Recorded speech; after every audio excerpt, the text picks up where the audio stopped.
കഞ്ചാവ് വലിച്ചതിന് കുട്ടിയുടെ കണ്ണിൽ അമ്മ മുളകരച്ച് തേക്കുന്നു. തമാശ പോലെ പൊട്ടിച്ചിരിയുടെ ഇമോജികൾ ആ വീഡിയോയ്ക്ക് താഴെ നിറയുന്നത് കാണാം.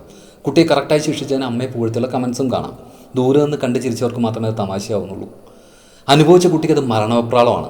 ഇവിടെ കുട്ടിയിൽ പ്രകൃതിയുള്ള വയലൻസിനെ അമ്മ ആക്ടിവേറ്റ് ചെയ്യുകയാണ്. കുട്ടിക്ക് പറ്റിയ അബദ്ധമോ അറിവില്ലായ്മയോ കുറുമ്പോ ആവാം കഞ്ചാവ് പ്രയോഗം. നേരെയാക്കി എടുക്കാവുന്നതേ ഉള്ളൂ. പക്ഷേ ആദ്യം നേരെയാക്കേണ്ടത് അമ്മയാണ്. സ്വന്തം മക്കളോട് പോലും കരുണയില്ലാത്ത, ക്രൂരമായി ശിക്ഷിച്ചാൽ മക്കൾ നേരെയായിക്കോളുമെന്ന് അബദ്ധധാരണയുള്ള പാരൻസിന് നല്ലൊരു കൗൺസിലിംഗ് ആവശ്യമാണ്. ഫിസിക്കലി അറ്റാക്ക് ചെയ്യുന്നതെല്ലാം പ്രാകൃത രീതിയാണ്. വിവരമുള്ള സമൂഹങ്ങളൊക്കെ എന്നേ നിർത്തിക്കഴിഞ്ഞു. ഫിസിക്കലി വേദനിപ്പിച്ചാൽ പേടിപ്പിച്ച് നിർത്താം. എത്ര കാലം? ഒരു പ്രായം വരെ. നിങ്ങൾ കാണില്ലെന്ന് ഉറപ്പുള്ളെടുത്ത് അവൻ ആ തെറ്റ് ആവർത്തിക്കുകയും ചെയ്യും. എന്നാൽ കുട്ടികളോട് സ്നേഹത്തോടൊരു അറ്റാച്ച്മെൻറ്റ് ഉണ്ടാക്കിയെടുത്ത് നോക്കൂ.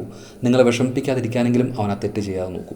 സ്നേഹം പ്രകടിപ്പിക്കാത്ത, പോസിറ്റീവ്സ് ഒന്നും കാണാത്ത, മറ്റുള്ളവരുമായി കമ്പയർ ചെയ്യുന്ന, ഫിസിക്കലി അറ്റാക്ക് ചെയ്യുന്ന പാരൻസ് കുട്ടികളെ മെൻ്റലി ഒറ്റപ്പെടുത്തുകയാണ്. ചിലർ പറയും, ഞങ്ങളും നല്ല അടിയിട്ടിക്കൊക്കെ തന്നെയാണ് വളർന്നത്, അതുകൊണ്ട് നിങ്ങളും വയലൻസിനെ പ്രൊമോട്ട് ചെയ്യുന്നു അടുത്ത ജനറേഷനിലേക്ക്. That's all.